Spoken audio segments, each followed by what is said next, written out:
Hello दोस्तों, नमस्कार।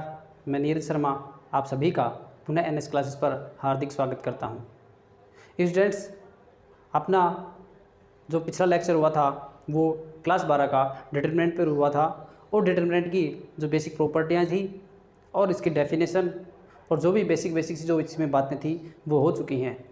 और अगर अभी तक आपने वो पिछला वीडियो नहीं देखा है तो प्लीज़ सबसे पहले आप पिछले वीडियोज़ में जो डिटरमिनेंट की प्रॉपर्टियां हैं वो देखिए, उसके बाद में इस वीडियो पर आइएगा, जिससे कि आज का जो वीडियो है वो और ज़्यादा समझ में आएगा। तो स्टूडेंट्स, आज का जो अपना टॉपिक है वो अपन शुरू करेंगे ऑपरेशन ऑन डिटरमिनेंट पर, कि कुछ संक्रियाएं हैं वो डिटरमिनेंट पर किस प्रकार अप्लाई होती हैं, वो आज की इस वीडियो में अपन देखेंगे। तो स्टूडेंट्स देखना, एलिमेंट्री ऑपरेशन मूलभूत या प्रारंभिक जो संक्रियाएं हैं वो एक डिटरमिनेंट पर किस प्रकार अप्लाई होंगे। यदि अपन क्या माने, यदि एक डेल्टा सारणिक है, किस क्रम का, n is greater than 2, n की वैल्यू क्या है 2 से बड़ी, तब R1 R2 R3 को क्रमशः अपन क्या करें, प्रथम पंक्ति, द्वितीय पंक्ति एवं तृतीय पंक्ति तथा C1 C2 C3 को क्रमशः फर्स्ट कॉलम, सेकंड कॉलम और थर्ड कॉलम से क्या करें, प्रदर्शित करते हैं। तो तब उसने क्या कहा है कि पहली संक्रिया इस प्रकार होगी कि संक्रिया Ri से किसमें Rj, इससे जो तात्पर्य होगा, इससे जो मीनिंग होगा वो क्या होगा कि IV पंक्ति एवं JV पंक्तियों को परस्पर बदला गया है। IV पंक्ति और JV जो स्तंभ है उनको परस्पर क्या किया गया है, बदला गया है। देखना, ये क्या लूँ मैं, एक डेल्टा सारणी A1 B1 A2 B2, ठीक है। अपने को कंडीशन क्या दी है कि n की वैल्यू क्या होनी चाहिए, या तो 2 या 2 से बड़ी। तो अपन ने n की वैल्यू क्या ली यहाँ पे 2 इंटू 2, ठीक है फ्रेंड्स। अब क्या क्या अपन ने ये दो क्रम की डिटरमिनेंट ली। अब पहली जो संक्रिया है उसको देखते हैं। इसमें ये वाली प्रथम पंक्ति, ये वाली द्वितीय पंक्ति, ये वाली फर्स्ट रो और ये वाली सेकंड रो, ठीक है स्टूडेंट्स। और ये वाला फर्स्ट कॉलम, ये वाला सेकंड कॉलम, ठीक। अब इसको इसने क्या कहा कि मैं इसको IV पंक्ति मान लूँ, इसको JV, इसको Iवा कॉलम मान लूँ, इसको जेवा कॉलम मान लूँ। तो उसने क्या कहा है कि Ri को Rj, इससे तात्पर्य क्या होगा, IV पंक्ति एवं JV पंक्तियों को परस्पर बदला गया है। अब इसके अंदर क्या करूँ, देखना, इस पर एक संक्रिया मैं अप्लाई करूँ R1 और R2। अब इसका मतलब क्या होगा कि प्रथम पंक्ति और द्वितीय पंक्ति इसको क्या कर दिया, परस्पर बदल दिया। तो अपने पास जो डेल्टा की वैल्यू आएगी वो स्टूडेंट्स क्या आएगी, A2 B2 A1 और B1। ये अपने पास क्या आ गई, नई जो डिटरमिनेंट है, नई जो सारणिक है वो क्या आ गई, ये कब, जब अपन ने ये वाला ऑपरेशन इस पर क्या किया, अप्लाई किया। R1 और R2 क्या कर दिया, परस्पर बदल दिया। अब देखना, यही जो संक्रिया है वो अपन कॉलम पे भी देखते हैं। अगर मैं यहाँ लिखूँ संक्रिया इसी के अंदर है, जो मैं बोल रहा हूँ वो इसी जो संक्रिया है, पहली संक्रिया इसी का पार्ट है। क्या है कि मैं क्या कर दूँ यहाँ पे CI और यहाँ क्या कर दूँ CJ। इससे क्या तात्पर्य होगा कि IV एवं JV और जेवा क्या कॉलम, क्या कॉलम या स्तंभ, इसको क्या कर दिया, परस्पर बदला गया है। इसका मतलब क्या होगा कि आईवा कॉलम और जेवा कॉलम इनको आपस में क्या कर दिया, इंटरचेंज कर दिया गया है। देखना, तब क्या आएगी, तब जो नई डिटरमिनेंट आएगी वो अपने पास आएगी स्टूडेंट्स। देखना क्या करूं, C1 और C2 को क्या कर दिया, इंटरचेंज कर दिया। तब अपने पास जो नई डिटरमिनेंट आएगी ये वाला ऑपरेशन अप्लाई करने के बाद में वो आएगी स्टूडेंट्स, ये पहला कॉलम, ये दूसरा कॉलम, और इनको क्या किया, जब इंटरचेंज किया तो B1 B2 और A1 A2, ये होगा। और अपन ने जब डिटरमिनेंट की प्रॉपर्टियाँ पढ़ी थी उसके अंदर पढ़ा था, क्या पढ़ा था कि अगर दो पंक्तियों को या स्तंभ को परस्पर बदल दिया जाए, इंटरचेंज कर दिया जाए, तो उस डिटरमिनेंट की जो वैल्यू आएगी उस पर कोई भी प्रभाव नहीं पड़ेगा। तो अपनी ये तो हुई पहली संक्रिया कि इसको किस प्रकार चेंज किया जाता है। अब देखना दूसरा पार्ट इसका क्या कहा है कि संक्रिया आर आई को के आर आई को चेंज किया किसमें, के आर आई। इससे क्या तात्पर्य है कि आई वी जो पंक्ति है आर आई, जैसे आई की जगह मैं 1 लिखूँ तो क्या आएगा पहली पंक्ति, 2 लिखूँ तो दूसरी पंक्ति, 3 लिखूँ तो तीसरी पंक्ति। इससे जो तात्पर्य है वो क्या है कि आई वी पंक्ति के प्रत्येक अवयव को के से गुणा किया गया है। आई वी पंक्ति को किससे गुणा किया गया है कि जो भी के क्या है यहाँ पे, कोई भी कांस्टेंट राशि है, कोई भी कांस्टेंट राशि, कोई भी अचर राशि है, ये क्या है कोई भी अचर राशि है जिसको किससे गुणा किया गया है आई वी पंक्ति से, और उसकी जगह क्या कर दिया, इसको रिप्लेस कर दिया। अब आर आई को जैसे इसमें करूँ मैं कि अब क्या कहा कि आई आर आई, इसको मैं क्या ले लूँ R1 ले लूँ, मान लो क्या ले लूँ R1। इसका मतलब पहली जो पंक्ति है, पहली पंक्ति कौन सी, ये वाले, इसको किससे गुणा किया है मैंने, के से। तो क्या हो जाएगा, जो नई डिटरमिनेंट डेल्टा 1 आएगी वो क्या आएगी अपने पास, ये R1 और के R1 से रिप्लेस करना है। तो डेल्टा 1 की वैल्यू क्या आएगी कि पहली पंक्ति को के से गुणा किया गया है, तो के A1 के B1 A2 और B2, ये अपने पास क्या आ गई नई डिटरमिनेंट। जो अगली डिटरमिनेंट पड़ेगी वो बनेगी, जो कब बनेगी, जब ये वाला ऑपरेशन इस पर क्या होगा, अप्लाई होगा। इसी प्रकार अपन ये कॉलम पे भी अप्लाई कर सकते हैं। कॉलम पे क्या अप्लाई करेंगे कि यहाँ पर मैं क्या कर दूँ C1 और के C1। इसका मतलब पहला जो स्तंभ है फर्स्ट कॉलम, इसको क्या किया गया है, इसके प्रत्येक अवयव को किससे गुणा किया गया है, के से गुणा किया गया है। इसी प्रकार जो तीसरी संक्रिया है वो स्टूडेंट्स क्या है कि संक्रिया आर आई इजकल टू के आर, जैसे तात्पर्य यह होगा कि आई वी पंक्ति के प्रत्येक अवयव में जे वी पंक्ति के संगत अवयवों के से गुणा कर क्या किया गया है, जोड़ा गया है। अगर मैं क्या करूं, इसके अंदर क्या कर दूं, पहले के से गुणा कर दूं और फिर क्या करूं, पहले वाली जो कॉलम है या पंक्ति है उसमें क्या कर दूं, जोड़ दूं, तो अपने पास नई जो डिटरमिनेंट बनेगी वो क्या बनेगी स्टूडेंट्स, देखना A1 प्लस के B1 A2 प्लस के B2 और यहाँ पर B1 B2, ये वाली।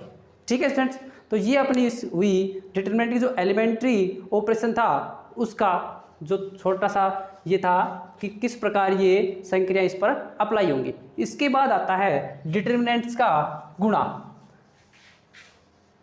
तो अपन ने मैट्रिक्स में पढ़ा था कि डिटरमिनेंट्स का गुणा पंक्ति का स्तंभ से, उसके अंदर क्या पढ़ा था कि पहली जो मैट्रिक्स है उसमें कॉलम दूसरी कॉलम में पंक्तियों की संख्या के बराबर होनी चाहिए।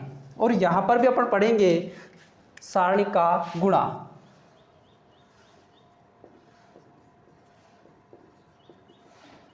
सारणी का गुणा, तो इसमें फर्स्ट टाइप पढ़ेंगे अपन दो क्रम की सारणी का गुणा, कि दो क्रम की जो सारणिक होती है उसको किस प्रकार गुणा किया जाता है। देखना एक डेल्टा लूँ मैं सारणिक, जिसको क्या माना, डेल्टा A1 B1 A2 और B2। ठीक है, एक डेल्टा 1 लूँ मैं α1 β1 या α1 β1 α2 और β2। ये अपन ने दो क्रम की दो सारणिक ली और इनका क्या करना है, अपने को गुणा करना है। तो क्या करूँगा, देखना पहले डेल्टा इंटू डेल्टा 1, ठीक, इसका इससे गुणा, और पहले मैं करता हूँ पंक्ति का स्तंभ से गुणा, पंक्ति का स्तंभ से गुणा। जैसे अपन मैट्रिक्स में करते थे वही यहाँ करना है। कैसे करते थे इस वाली पंक्ति का और इस वाले कॉलम का, फिर इस वाली पंक्ति का और इस वाले कॉलम का।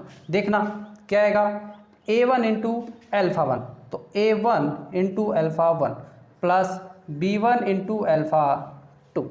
ठीक है, अब इस वाली पंक्ति का इस वाले कॉलम से तो क्या आएगा, A1 beta 1 plus B1 beta 2।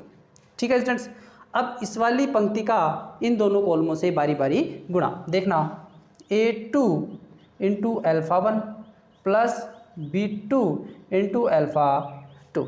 इसी प्रकार इस पंक्ति का इस स्तंभ से गुणा करूँगा तो A2 beta 1 plus B2 beta 2। ये कब हुआ, जब पंक्ति का अपन ने किससे गुणा किया, स्तंभ से गुणा किया। पंक्ति का स्तंभ से गुणा किया तब आया अपने पास ये।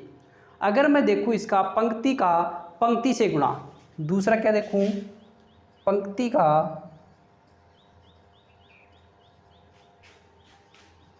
पंक्ति से गुणा,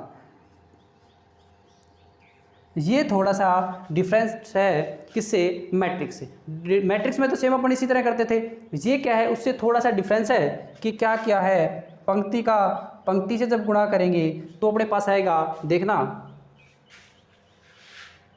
इस वाली पंक्ति का इस वाली पंक्ति से, इस वाली पंक्ति का इस वाली पंक्ति से। देखना A1 into alpha 1 plus B1 into beta 1, फिर इस वाली पंक्ति का इससे गुणा तो क्या आया, A2 into alpha 2 plus B2 into beta 2। ठीक, अब क्या करेंगे, दूसरी वाली पंक्ति का गुणा तो A2 into alpha 1 plus B2 into beta 1, फिर दूसरी का करूँगा तो आएगा अपने पास A2 into alpha 2 plus B2 into beta 2। ये क्या हुआ, पंक्ति का पंक्ति से गुणा। और इसी प्रकार अपन पढ़ेंगे दूसरा टाइप कौन सा, 3 क्रम की सारणी का। ये सबको समझ में आया कि 2 क्रम की जो सारणी का उसका किस प्रकार गुणा करते हैं। पहला किया पंक्ति का स्तंभ से गुणा किया तब तो क्या आया, ये आया, और पंक्ति का पंक्ति से गुणा किया तब क्या आया अपने पास, ये आया।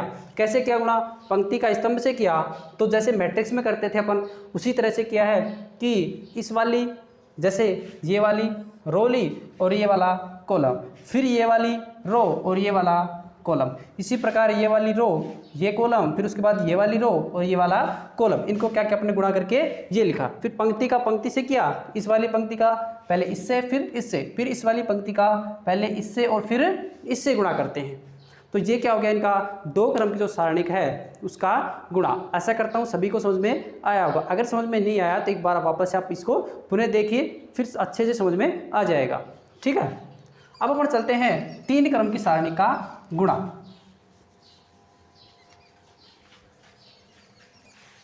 और 3 क्रम की सारणी का है उसमें भी यही करना है।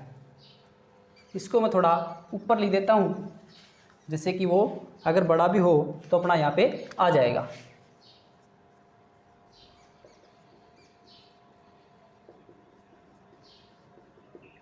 सेकंड टाइप अपने पास 3 क्रम की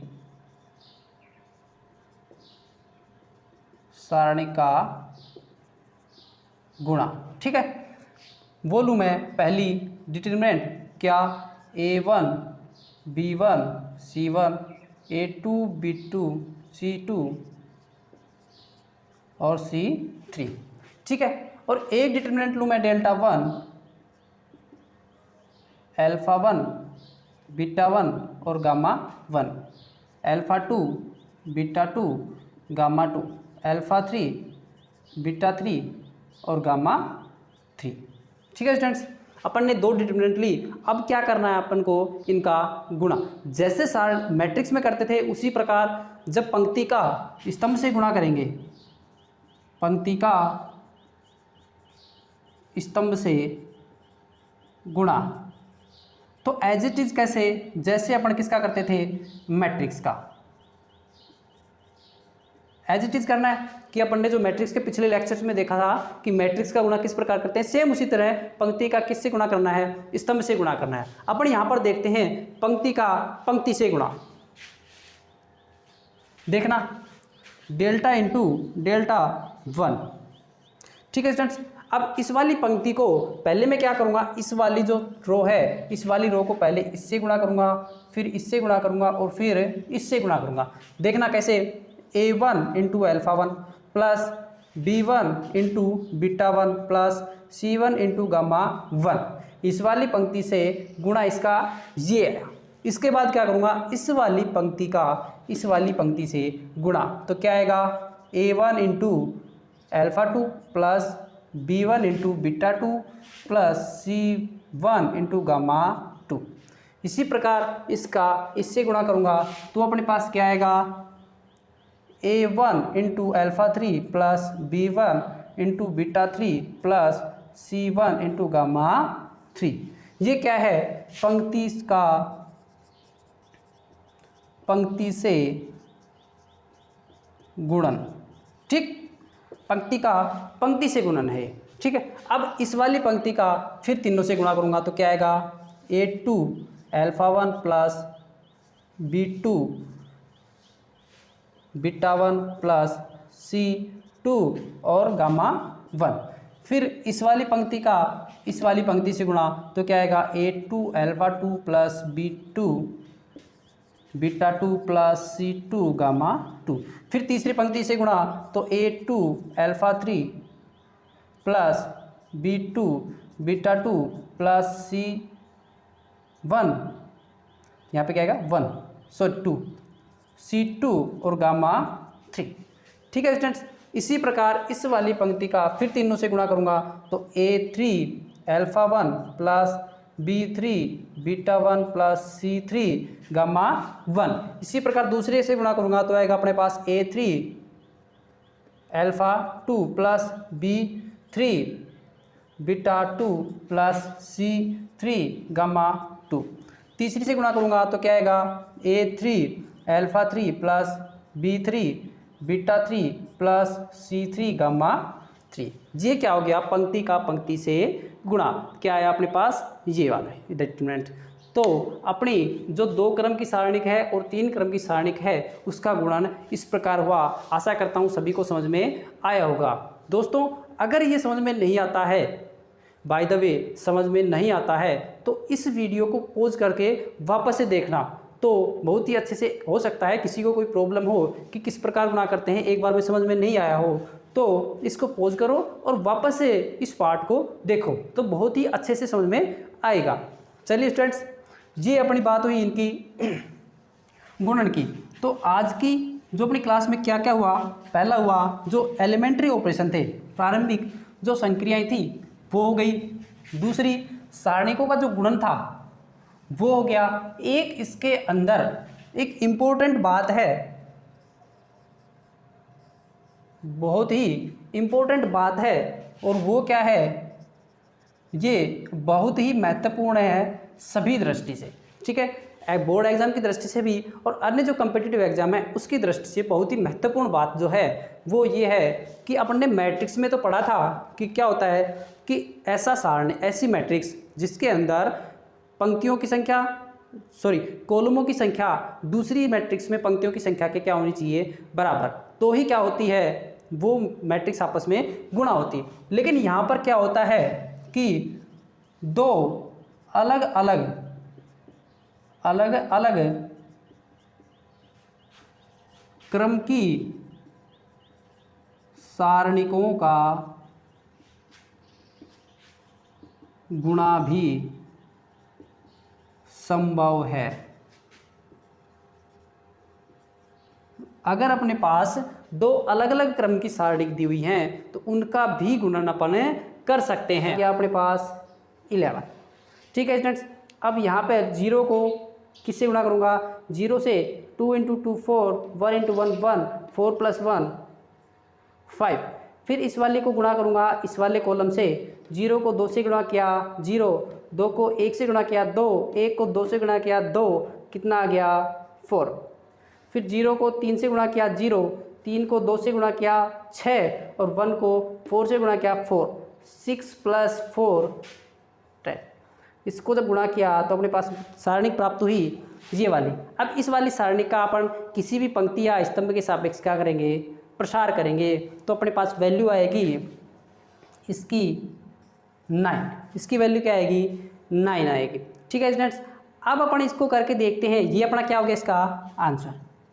ठीक है, अब इसको अपन एक दूसरे मेथड से भी करके देखें कि क्या अपन इस वाली सारणी का और इस वाली सारणी का अलग अलग वैल्यू निकालें और दोनों को क्या करते हैं गुणा, तो भी क्या आना चाहिए अपने पास 9 आना चाहिए। देखते हैं अपन उसको भी गुणा करके, तो यहीं पे कर देता हूँ कि डेल्टा 1 की वैल्यू यहाँ पे लिखूँ, डेल्टा 1 की वैल्यू अपने पास क्या आएगी 1 × 1 1 -4 = -3। डेल्टा 1 की वैल्यू क्या है अपने पास -3। अब अपन डेल्टा 2 की वैल्यू निकालें तो क्या आएगी डेल्टा 2 = इस वाली पंक्ति के सापेक्ष कर लो मैं गुणा, या इस वाले के सापेक्ष कर लो। ठीक है, 1 × ठीक 1 × ये वाला कॉलम और ये वाला पंक्ति गायब, 4 - 6, फिर -2 × ये वाला कॉलम और ये वाली पंक्ति गायब, 4 × 2 8 - 3, फिर +3 × ये वाली पंक्ति और ये वाला कॉलम गायब, 2 × 2 4 -1। ठीक है स्टूडेंट्स, अब इसको गुणा करूँ तो इतना यहाँ कितना बचेगा -2। ठीक है, यहाँ पर क्या बचेगा निशान माइनस का, 8 में से 3 जाएंगे 5, 5 × 2 10, फिर +3 × 3 9। ठीक है, अब माइनस का एक साथ जोड़ेंगे तो माइनस का 12 और प्लस का 9, वैल्यू अपने पास क्या आई -3। अब डेल्टा 1 डेल्टा 2 निकाल दो, डेल्टा 1 × डेल्टा 2, डेल्टा 1 की वैल्यू -3 और डेल्टा 2 की वैल्यू -3, दोनों को जब गुणा करेंगे तो क्या आएगा अपने पास 9। जब इनका अलग अलग गुणा किया इस प्रकार तो भी क्या है 9, और दोनों की अलग अलग वैल्यू निकाल के दोनों का गुणा किया तो भी क्या है अपने पास 9। स्टूडेंट्स, आज की क्लास में इतना ही। कल की क्लास में अपन करेंगे इसके जो एग्जाम्पल हैं कि वो संक्रियाएं जो हैं एलिमेंट्री जो ऑपरेशन है वो किस प्रकार अप्लाई होते हैं और उनको अप्लाई करने के बाद में किस प्रकार अपन एक सारणी की वैल्यू फाइंड करते हैं, वो पढ़ेंगे अपन कल की क्लास में। तब तक के लिए आप बार बार इन क्लासों को देखते रहिए और अपनी प्रैक्टिस जो है वो जारी रखिए। और कोई स्टूडेंट सोच रहा होगा कि ये बहुत ही वो सरल है, तो स्टूडेंट्स मैं आपको बता दूं कि किसी भी चीज़ की जो स्टार्टिंग होती है वो कहाँ से होती है 0 से। किसी भी चीज़ की जो स्टार्टिंग होती है वो 0 से शुरू होती है। अगर आप ये सोचें कि मैं अभी से गणितज्ञ बन जाऊं तो वो पॉसिबल नहीं है, वो बिल्कुल भी पॉसिबल नहीं है, क्योंकि किसी भी चीज़ को पढ़ने के लिए अपने को 0 लेवल से उठना पड़ता है और 0 लेवल से सभी चीज़ों को स्टार्ट करना पड़ता है। तो स्टूडेंट्स मेरी आपसे विनती है कि आप जो प्रैक्टिस है अपनी वो जारी रखिए और इन क्वेश्चनों को बार बार करते रहिए। तब तक के लिए धन्यवाद। जय हिंद, जय भारत।